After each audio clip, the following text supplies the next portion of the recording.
I started to do graffiti when I was quite young, when I was 13, painting walls and illegal walls and then trains. I kept doing it, but I was doing legal walls too with the crew that I had at the time. So I started to look into what I was doing and the impact that the work that you do outside has to the public.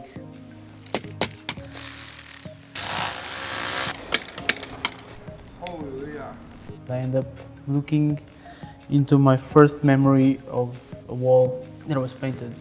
It was like 5, 6, and we used to see these old murals from the revolution period that we had in '74. My father was an influence because he was an activist on it. And I remember when I was a kid that I saw these walls that were kind of left-wing, but they were looking to the future and to sort of utopia kind of dream that got everyone together. Then in the mid-90s we had a big boom with advertising and went over these murals, these political murals that were part of history in a way. And then more advertising, more graffiti. And then the council started to clean it and paint it all white. So it was like the streets or the walls in the city were reflecting the changes that were going through 20, 30 years. The walls were getting fatter, centimeter by year because of all these layers that were building up. I was doing stencil, I was exploring stencil.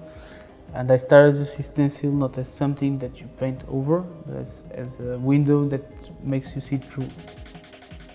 So I started by carving the billboards, paint them white, carve them, and it was a comment mostly on identity and how advertising affects you in the way you are and in your aspirations, dreams and so on. Why should I be one more layer on top of these whole layers? And then eventually I went to the walls and carve on the walls and expose the bricks and what's inside.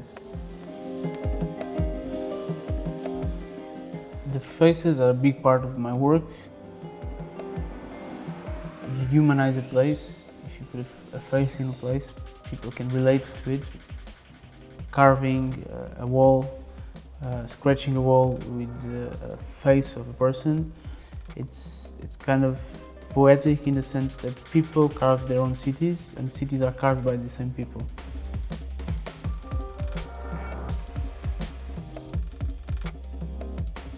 The street art scene in Lisbon, it's really DIY in one sense because people have to do with what they have. There is no support from both like galleries or the government or anything, so it's pretty, people have to do with what they have. I consider myself an activist. I try to give places to artists in Lisbon, try to get them their voice heard. There is no money, so people do it for the sake of it, and I think that's kind of what makes it special. It was making sense for the work to go elsewhere because, in a way, all these places, when you go to Shanghai and you see in 20 years there was fields, agricultural fields, and now it's the biggest concentration of skyscrapers. You see that the layers of evolution there were even faster than what I saw here. I'm trying to make the people that see the art to reflect on the changes that are going through in our cities and the pace of the changes that are affecting us in a way that sometimes we don't realize.